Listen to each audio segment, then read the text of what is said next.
Limang mga malalaking fast food restaurant dito sa Pilipinas ang ating tatalakayin sa channel na ito. Sana magugustuhan po ninyo. 5 biggest fast food restaurant in the Philippines.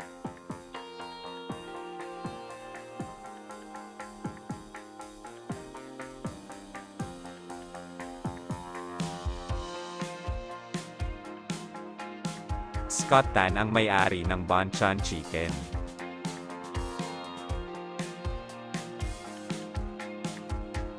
Number 1, Bonchon Chicken. Mayroon na itong 100 branches sa Pilipinas at 400 branches sa buong mundo.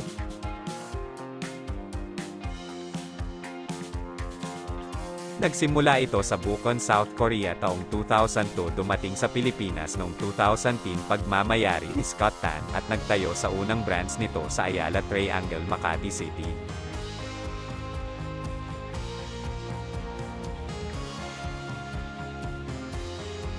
Number 2, Pizza Hut. Mayroon na itong 170 branches sa Pilipinas at 18,000 branches sa buong mundo.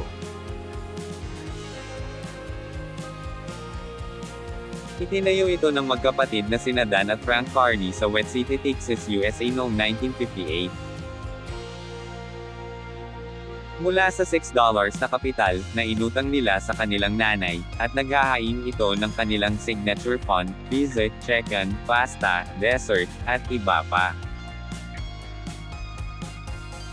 Nag-umpisa ang operation nito sa Pilipinas taong 1984 sa pamamahala ng Araneta Group na nagmamay-ari rin ng Araneta City.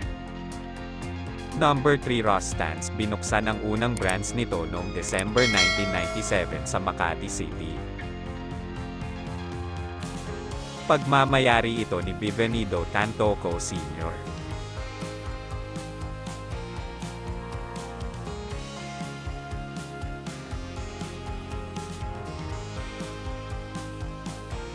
Number 4, Chowking. May 570 branches sa Pilipinas at 48 branches sa ibang bansa. Itinayo ito noong March 8, 1985 ni Roberto Fongquan.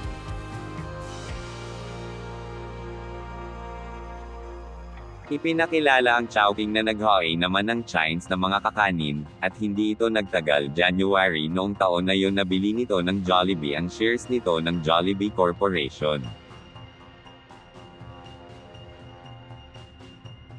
Ang pag-aari ng Chowking 100% shares nito sa Jollibee Corporation. Number 5, Mang Inasal. Mayroon na itong 600 branches sa buong bansa. Ang pangunahing binibenta nito ay ang inihaw na manok at ang unlimited rice at pumatok ito at nagkaroon kaagad ng 100 branches taong 2009, 6 na taong lang sumisikat kaagad ang Mang Inasal. Sa ngayon buong pagmamayari na ng Jollibee Foods Corporation ang Mang Inasal sa kabuhang halaga na 5 billion pesos at ang may-ari naman nito na si Ed Garcia ay pinalago naman niya ang iba pa niyang mga negosyo na City Mall at ang Doble Dragon Property. Hanggang dito lang muna tayo mga ka-idol. Hanggang sa susunod ko pang mga video, please subscribe and comment, share. Maraming salamat po sa inyo.